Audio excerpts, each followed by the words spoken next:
Y bienvenidos una vez más a esta que es su Granja Humana MX. Hoy les voy a traer un escrito. Son 10 recomendaciones del primer ministro de China para los países emergentes. ¿Y por qué se los voy a traer? Pues ya tiene un poco de tiempo este escrito, tendrá como unos 2-3 años a lo mucho. Pero me pareció muy interesante, ya que me lo mandaron hace poco. Ya lo había visto anteriormente, pero tiene mucha actualidad. Vamos a empezar. Y dice así: el primer ministro de China, Wen Jiabao, ha sorprendido por el conocimiento que tiene de las economías emergentes y debido a la amistad y a los negocios que tiene China con varios de estos países, ha estado estudiando su cultura, su pueblo, su gobierno y el desarrollo en los últimos años, y se ha atrevido a hacer algunas sugerencias que, dijo, fueron las responsables de los cambios y el explosivo crecimiento de China en los últimos años. Este alto funcionario chino fue enfático en lo que llama solución para países emergentes. Y ese es el caso de Brasil, China, India y otros países que han entrado en una fase de crecimiento importante en los últimos años. Y China es el líder absoluto en esa cola. El ministro señala que el punto principal es hacer cambios inmediatos en la administración de cada país. Y el principal es la eliminación de lo que él llama factores hipócritas, donde las leyes insisten en ver el lado teórico y no las consecuencias prácticas y reales, y dice que se tendrán que hacer cambios drásticos en los puntos de vista actuales, como ha hecho China en los últimos 20 años, siendo los 10 principales los que se mencionan a continuación. Número 1. Pena de muerte para crímenes atroces probados. Fundamentación. Un gobierno tiene que dejar de lado la hipocresía cuando se toca este tema, ya que un criminal no puede ser tratado como una celebridad. Los reincidentes han tenido su oportunidad de cambiar y no han cambiado. Por lo tanto, no merece ese compromiso por parte del gobierno. Ninguna sociedad honesta y trabajadora merece vivir con tanta impunidad y miedo. Mencionó algunos ejemplos muy claros: Manning Park, Lindbergh, Susan von Richthofen, Wehrmacht, Elías Loco, etc. La eliminación de los criminales más peligrosos infundirá temor entre el resto de los delincuentes para seguir practicando sus fechorías. Esto se reflejará de inmediato en la seguridad pública del país y la sociedad, especialmente en la reducción drástica de gasto público en materia de seguridad. En largo plazo, esto también se reflejará en la cultura y el comportamiento de las personas. Número 2. Severo castigo para los políticos corruptos. ¿Qué fundamentación tiene esto? Es terrible saber que nuestros países tienen las tasas más altas de corrupción en el mundo, muy cerca de Nigeria. Nuestros países no castigan como debe de ser a los políticos corruptos, principalmente a los del régimen en turno, y por eso es que no hay altos burócratas arrestados por este flagelo que diezma las arcas públicas. Aquí en México, todos tenemos a los Duartes, todos tenemos a los Borges, etc. Por lo tanto, está claro por qué esta plaga, la corrupción, es cada vez peor en nuestros países, ya que no se toman medidas para frenarla, y como dijo alguien muy acertadamente, en nuestros países no hay razones para no robar. En China la corrupción probada es castigada con la pena de muerte, o sea con la vida, y por supuesto, el retorno inmediato a las arcas públicas de los valores robados. Si los fondos para la inversión no alcanzan y no se pagan las deudas por las malversaciones de fondos, algo está muy mal y necesita ser cambiado inmediatamente. ¿Qué tenemos aquí en América Latina? ¿Qué tenemos en México? Un presidente que tiene una Casa Blanca, que le da contratos a Grupo IGA, que le da pues a todos sus amigos los contratos, y de esta manera empieza a desviar recursos. De esta manera, todos los altos funcionarios, todos los gobernadores han empezado a desviar los fondos del país, lo que debería de ser invertido en infraestructura pública. Y lo que se hace de inversiones en infraestructura pública, ¿qué es lo que pasa? Pues que pasan años y tiempo y no se acaban las obras, y la obra se empiezan a subir los costos cada vez más. ¿Por qué? Porque las maquinarias son rentadas por empresas afines al gobierno, de amigos. De esta manera se desvían recursos. Un ejemplo tenemos en Veracruz, ¿no? Pero vamos a seguir con esto, ¿no? Ya vemos que desde el presidente para abajo todo está en la corrupción. Ahora, número 3. Quintuplicar la inversión en educación. Un país que quiere crecer deberá producir los mejores profesionales del mundo, y esto solo es posible si el Estado invierte por lo menos 5 veces más de lo que hace hasta ahora en la educación. De lo contrario, el país se quedará estancado y no formará el talento que tiene y que podrían ser grandes profesionales. Si no se capacita de verdad en nuestros recursos humanos, este perderá la competitividad en el mercado de trabajo por falta de preparación. Con el tiempo, será normal la importación de mano de obra calificada cuando los países empiecen a crecer más aceleradamente. Y en este sentido, todos lo vemos en estos países emergentes, en América Latina, en partes de Europa, en México aquí principalmente lo vemos. ¿Qué es lo que se quiere de este país? ¿O cuál es la tendencia a raíz de los 70s? Pues era crecer como un país maquilador. La educación cambió totalmente. ¿Qué fue lo que pasó en estos movimientos estudiantiles del 68? Pues le dijeron a México, ¿sabes qué? Tienes un nivel educativo altísimo. Tienes que empezar a cambiar esto, tienes que empezar a modificar tus exámenes, tienes que empezar a modificar este modelo. Porque tú vas a la maquila. Y esto le dejaba mucho dinero al gobierno. ¿Y qué es lo que tenemos ahora? Pues que la ideología de los jóvenes actualmente, de nuestros padres, era esa, el obtener un trabajo, el seguir estudiando, sacar las mejores notas para hacer pues un empleado más, alguien más perteneciente a una empresa, a un grupo corporativo extranjero, alguna maquila extranjera, etc. Y ahora vemos que el modelo está cambiando y que la automatización poco a poco va desplazando la mano de obra pues poco calificada a lo que está ahora, ¿no? Que se forman técnicos en todas las áreas, no nada más en el sector industrial, sino también en el sector pues social, ya sea abogados, ya sea economistas. Vemos que poco a poco los que tienen los altos puestos son simplemente técnicos. Aquí el ITAM es la escuela que salen los economistas que, por así decirlo, manejan el país. Y pues son economistas muy buenos, de primera mano. El problema es que son técnicos. No son gente que tiene una visión ampliada, un pensamiento crítico, sino simplemente repiten las recetas creadas por la escuela de Chicago, por otras escuelas de pensamiento que no tienen, pues ahora sí que muchos me van a atacar, yo lo sé, y una disculpa de antemano, pero no tienen esa visión de pensar fuera de este paradigma, fuera del cuadrado, ¿no? Pero vamos a seguir. Ya sabemos que tenemos que tener una ideología de pensar críticamente, de ser científicos, de crear arte, de crear nuevas formas de pensamiento, de generar los mejores ingenieros. ¿Por qué tenemos que traer mano de obra extranjera para la extracción de petróleo? Que aquí tenemos mucho. ¿Por qué? Porque se dice que se nos está acabando y no sé qué, pero llegan de repente las exploraciones extranjeras y sorpresa, se encuentran las más grandes reservas en los últimos años, ¿no? Todos sabemos por qué, por dónde va todo, ¿no? Pero vamos a seguir. Número 4. Reducción drástica de la carga tributaria y reforma fiscal inmediata.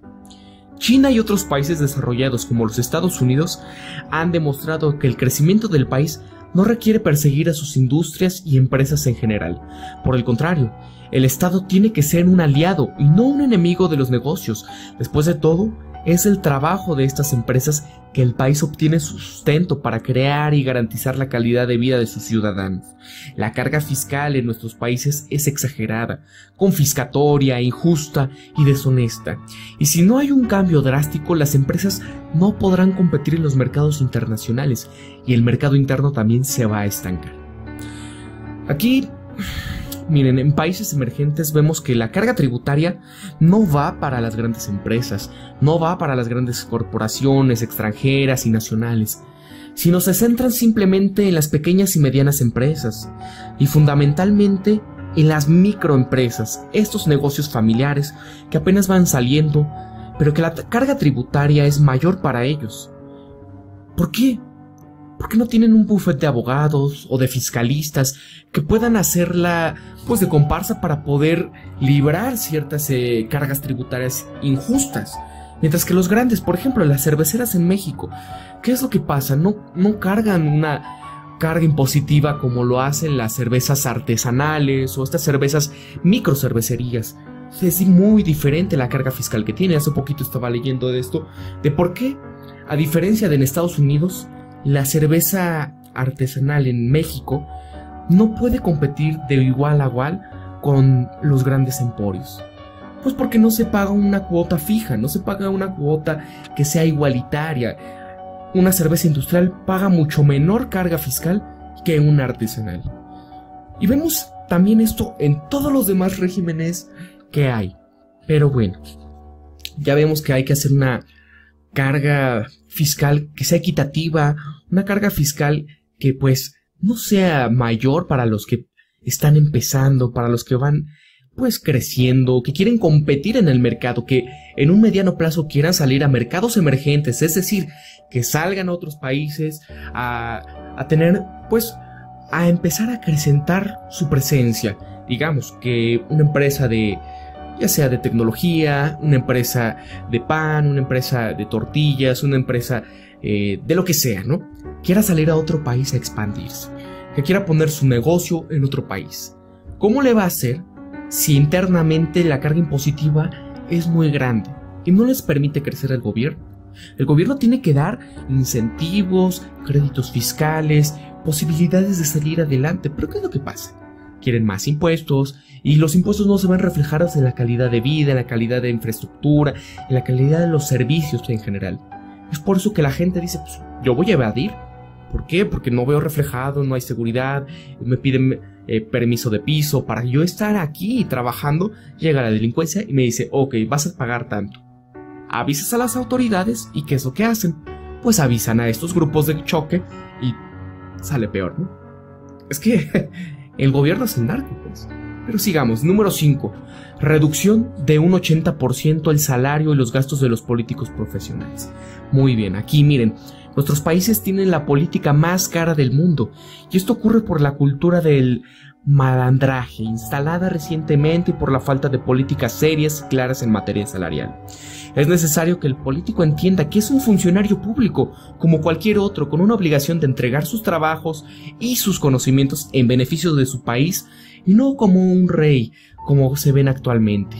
La Constitución y las leyes tienen que establecer un tope salarial compatible con otros funcionarios públicos, y a partir de ahí, regirse por los aumentos en el sueldo mínimo del país. Un diputado en China cuesta menos de 10% de lo que un diputado cuesta en Brasil, por ejemplo.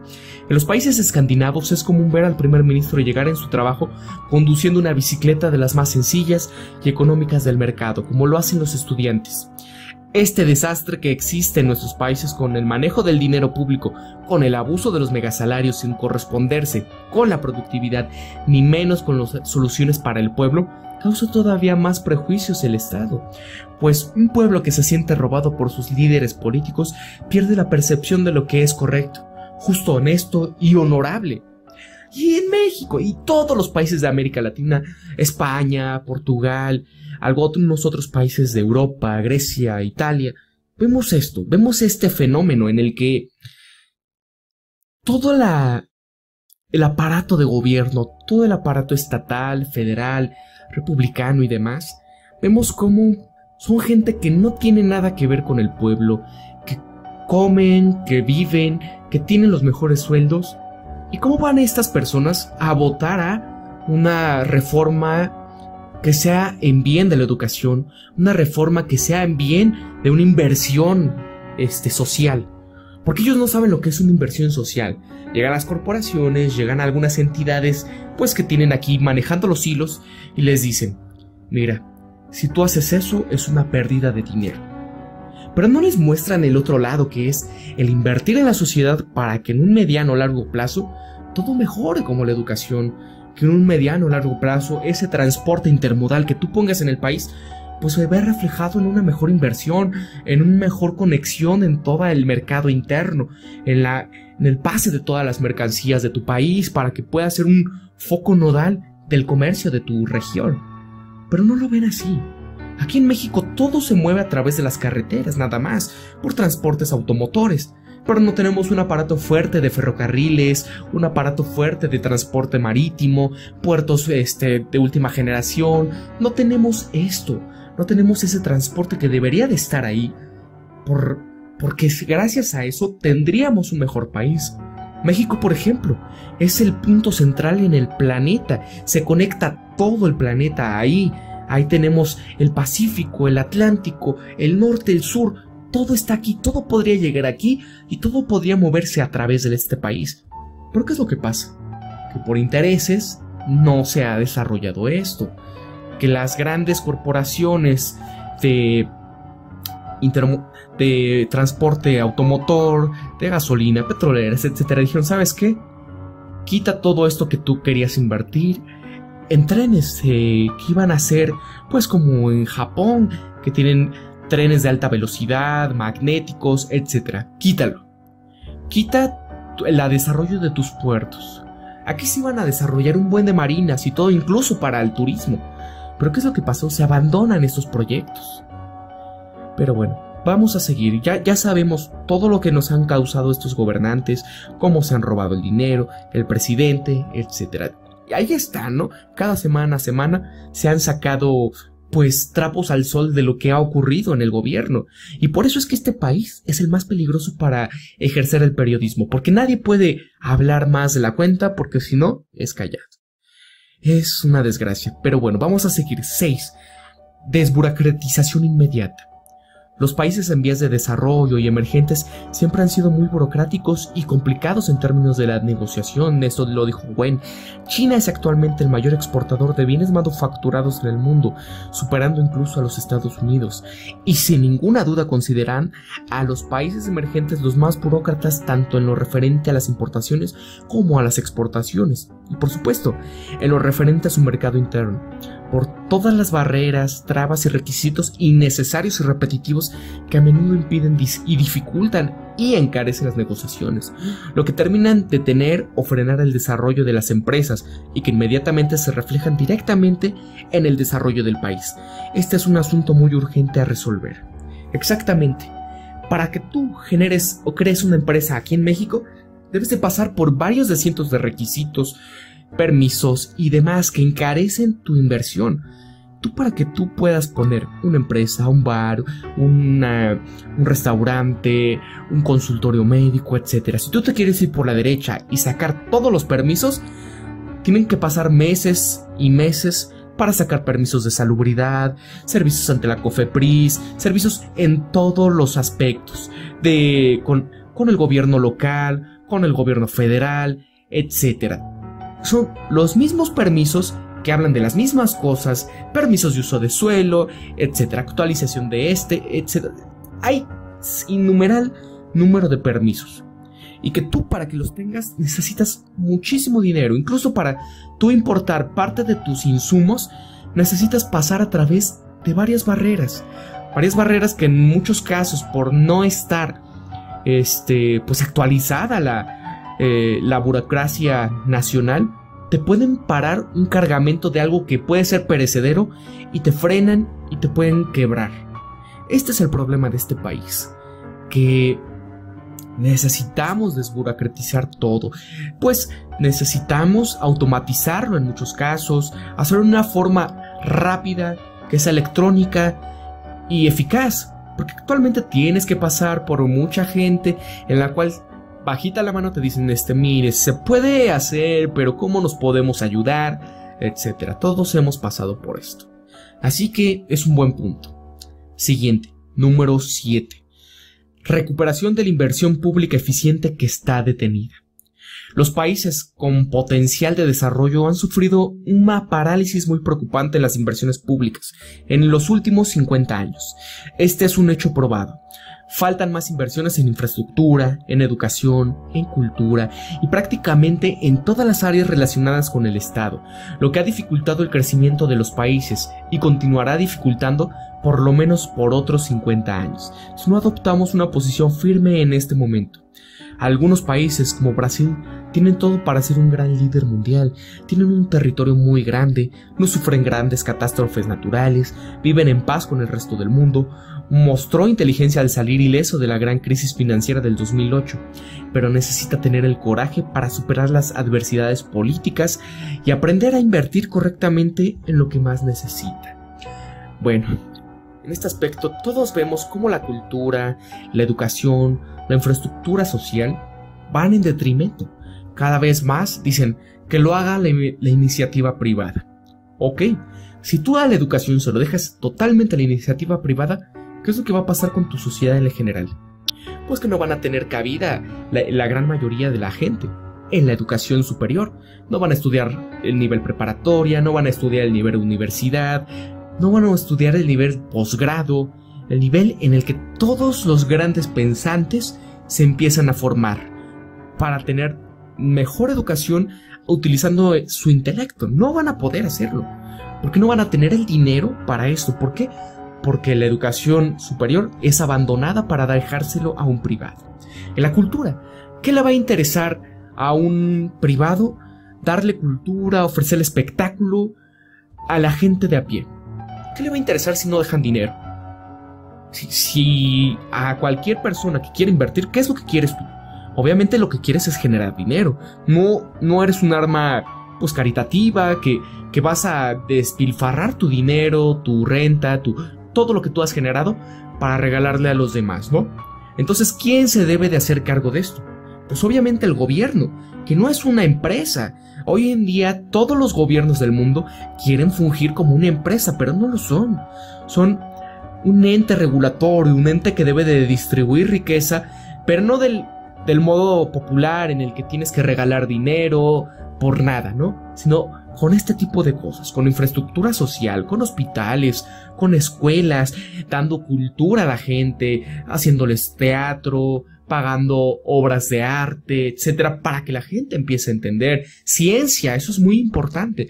No podemos dejar que nada más los privados obtengan este ramo que el gobierno era el principal, pues, promotor. No podemos dejar, aquí un caso en la Ciudad de México, tenemos infraestructura de transporte que poco a poco se quiere hacer privada. Los segundos pisos son un negocio que se hizo con empresas españolas, pero por parte del gobierno, no para la ciudad, sino para cobrar peaje. Imagínense, aquí tenemos un artículo en la Constitución mexicana que dice que no podemos privar el libre paso de las áreas, ¿no? ¿Y qué es lo que pasa aquí? Pues que los privados ya tienen estas áreas para que pasen los coches. Y no se invirtió, o sea, el gobierno invirtió muchísimo dinero en esto, pero no lo hizo para el pueblo, para la gente. Lo hizo para privados y aparte nada más privando el transporte privado, que son automotores. No hicieron más metros, no hicieron más infraestructura de transporte público para mejorar la situación. Hoy tenemos una situación catastrófica en términos, pues, ambientales, por tanto coche, tanto congestionamiento vial que tenemos, porque todo el Estado de México viene a trabajar aquí, vienen a estudiar, más aparte la ciudad, hay muchos problemas de congestionamiento, y aparte el transporte público ya está rebasado, ya no se da abasto con toda la gente que hay, y no hay más vías. En construcción se dice, ok, vamos a construir un nuevo metrobús, un nuevo transporte aquí de algún trolebús, etcétera, pero nada más uno. Ponen ciclovías reduciendo carriles, pero no se ha dado un respeto a estas ciclovías, no se ha fomentado este uso, también por la inseguridad. Pero ¿por qué no hacer más metros subterráneos? ¿Por qué no hacer más líneas subterráneas de metros? ¿Por qué no hacer, en vez de segundos pisos para coches, segundos pisos pero para monorrieles, para transporte que sea masivo, de calidad, rápido, eficiente y seguro? Esto es lo que hay que recuperar. Esto es lo que tiene que hacer un país para poder avanzar. Siguiente, número 8. Invertir fuertemente en el cambio de la cultura del pueblo. La gran masa del pueblo de los países emergentes ya no cree en el gobierno, ni en su política, no representan las instituciones, no cree en sus leyes, ni en su propia cultura. Se acostumbró al desorden gubernamental y pasó a ver cómo las normas de la sociedad trágicas sobre la corrupción, violencia, deterioro de los servicios públicos, etc. Por lo tanto, se necesita invertir en la correcta formación cultural del pueblo a partir de las escuelas, empresas, iglesias, instituciones públicas y así sucesivamente, comenzando por la educación para el trabajo y la búsqueda de la excelencia en un mundo globalizado, enseñando al pueblo a amar y a honrar a su país. Si no, es inevitable que a largo plazo comiencen a emerger milicias armadas en busca de espacio y poder paralelo al gobierno. Bueno, Aquí en México creo que ya nos rebasó, ¿no? Y en Colombia y en varios países de América Latina creo que ya el crimen organizado ya está metido, ya es el gobierno, ya son estos que simplemente simulan ser algo que no son. Que ya no hay, pues, un amor generalizado por tu país, ya nadie iría a una guerra por su país, porque ¿qué te ha dado, no? ¿Qué te ha dado? ¿Qué te ha dado el Estado a ti? Si pudiste cursar una educación universitaria gracias al Estado, enhorabuena, pero de ahí en fuera, ¿qué le ha dado al país? Más que robarles, más que, pues, enseñarles, dar el ejemplo que no debería. Si los de arriba no tienen honor, ¿qué va a aprender o qué va a seguir los de abajo? Es muy difícil, pero siguiente, número 9. Invertir en ciencia y tecnología de inmediato. El país más grande y poderoso de América Latina, como lo es Brasil proporcionalmente, invierte menos del 8% que China en ciencia y tecnología. Y esto comenzó a ser una preocupación en ese país durante los últimos 5 años, cuando Brasil comenzó a crecer y a mostrar al mundo como un país emergente. Y esta preocupación o necesidad crecerá mucho más a partir de ahora, ya que no tiene la calidad requerida en el área de la ingeniería, no tiene la calidad médica, tecnológica y de calidad. No cuentan con profesionales con una formación de calidad para competir con los países desarrollados, que van más de 20 años por delante de Brasil. Por ejemplo, que ya es la sexta economía del mundo. Esta es una realidad y debe ser revisada de inmediato, ya que influye directamente en el desarrollo de cada nación. Y sí, ya lo dijimos anteriormente, la ciencia, la inversión en ciencia y educación es lo más importante.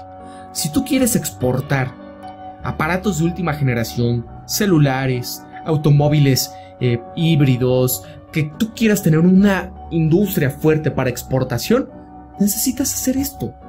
Porque hoy en día, si tú quieres una televisión, es importada. Si tú quieres un celular, es importado. Si tú quieres cualquier aparato que sea de alta calidad, que tú lo uses día a día, por lo general es importado o maquilado en tu país, pero hecho con tecnología extranjera.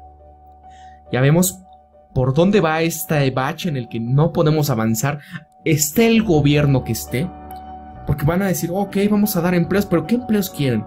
El que ya está esa infraestructura de maquila y ya. Incluso cosas que no necesitan tanta tecnología. Vemos, por ejemplo, que si tú en tu país, en América Latina, lo digo, quieres pedir un armazón para tu cámara EOS de Canon o lo que quieras, ¿no? Una cosa muy específica que son para cámaras o para celulares, lo que sea, no se hacen en tu país. Tienen que pedirlos ya sea a China o ya sea a un país avanzado, por ejemplo, Inglaterra, etc. Son cosas que tú pides, diseños extranjeros que te lo mandan a tu país, pero en tu país tú buscas en el mercado nacional y de no ser fayuca u otras cosas, artesanías, no hay más. Son cosas que cualquier emprendedor podría realizar. El problema ya lo vimos, la carga impositiva por parte del gobierno para estas empresas es tan grande que no pueden competir. Más aparte, los permisos que hay para abrir su empresa, la calidad del lugar donde van a invertir para crear su fábrica, etc. Hay muchos problemas, pero vamos a continuar. 10. Reducción de la edad laboral y penal a los 16 años. Nuestros países son uno de los pocos que tienen una cultura de tratar a los adolescentes de 15 a 18 años como niños, que no se hacen responsables de sus actos y les prohíben ofrecer su mano de obra. Esto es un error fatal para la sociedad, ya que después de todo, están envejeciendo y necesitan más que nunca de mano de obra renovada y además, esta contradicción hipócrita de la ley solo sirve para crear peligrosos delincuentes que al cumplir los 18 años están formados para el delito, ya que no pudieron trabajar y muchos buscaron su formación en el crimen. En China, los jóvenes tienen permiso del gobierno para trabajar normalmente, no solo como aprendices, como en estos países, a partir de los 15 años, siempre que sigan estudiando y responden por sus crímenes normalmente como cualquier adulto mayor de 18 años. En nuestros países reina la impunidad en la política, y puesto que la gente no tiene ni voz ni voto porque esa cultura que el señor Wen cita es exactamente lo que podría causar problemas en la política actual, y por lo tanto un pueblo complaciente que solo mira cómo los corruptos retiran o hurtan el dinero de su propio bolsillo es el sueño de todos los delincuentes del cuello blanco. Pues sí tiene razón. Hay jóvenes de 15 años que han cometido crímenes como si fueran adultos. A esa edad, en estos tiempos del conocimiento, del acceso a la información, gracias a la tecnología, muchos jóvenes ya ven el mundo como si fueran adultos. Ya tienen no se puede decir malicia, pero sí ya tienen la conciencia para poder trabajar y para hacerse responsables de sus actos. Yo opino que sí, exactamente a los 15 años es una edad a la que ya debería uno trabajar y estudiar a la vez, recibir un incentivo de parte del gobierno para continuar tus estudios y a la vez tener un empleo de medio tiempo. Es muy bueno porque tú cuando te metes al mercado laboral, empiezas a apreciar ciertas cosas, empiezas a ver cómo va a ser tu vida futura con esto. Vas a decir, ¿sabes qué? Yo no quiero ser un obrero, yo no quiero ser un siervo más. Si yo no estudio, voy a hacer eso que hacía en mi empleo de medio tiempo. Entonces, yo quiero mejorar las condiciones, yo quiero ayudar a la gente a que pueda tener oportunidades y darles empleo. Yo no quiero siempre estar ahí, ¿no? Eso es importante. Y exactamente también tratarlos como si fueran adultos desde los 15 años. Hoy en día vemos que jóvenes de 15, de 16 ya son padres y no se hacen responsables de sus actos. Ya lo tratamos anteriormente en el programa de la infantilización de la sociedad, ¿no? Como no nada más chavos de 15 a 18, sino, como diría la Jean, ¿no? Estos jóvenes de la tercera edad que ya pasan los 40 y que siguen en casa de sus padres, que se siguen comportando como niños, no se han hecho responsables. Hay que incentivar a los niños desde que son chicos a tener responsabilidades, a hacerse cargo de su vida como tal, no siempre estarles dando todo. Yo sé que como padres quieres lo mejor para ellos, quieres que no sufran, quieres que no pasen hambre, que no sufran frío, nada, ¿no? Pero ¿qué es lo que ocasionan? Pues que muchos padres tienen pues hijos ya mayores, de edad avanzada, que nunca los hicieron ser independientes, ¿no? Pero bueno, eso ya lo tratamos en su tiempo. Y ya, hasta aquí, ¿qué opinan ustedes de esto, de estos puntos clave para que una economía emergente, en las que tenemos todos estos vicios que tenemos en América Latina, del gobierno, de la sociedad, para que salgamos adelante? ¿Qué opinan ustedes? ¿Y qué agregarían a esto? ¿Ustedes qué opinan sobre estos puntos y qué le agregarían? Dime, oye, ¿sabes qué, Granja? Esto opino yo que podría ser una buena propuesta para que todos salgamos adelante. ¿Qué tienes tú? ¿Qué granito de arena podrías dejar aquí? Para que alguien más pues haga eco en todo esto. Sin más por el momento, aquí desde tu Granja Humana MX me despido, sin antes decirte, siempre piensa críticamente y sé tú mismo. No te olvides de dejarnos un pulgar arriba si te ha gustado el video, compártenos en tus redes sociales y suscríbete. Dale a la campanita para que recibas las notificaciones siempre que subamos un nuevo videoprograma. Hasta luego desde tu Granja Humana MX, hasta luego.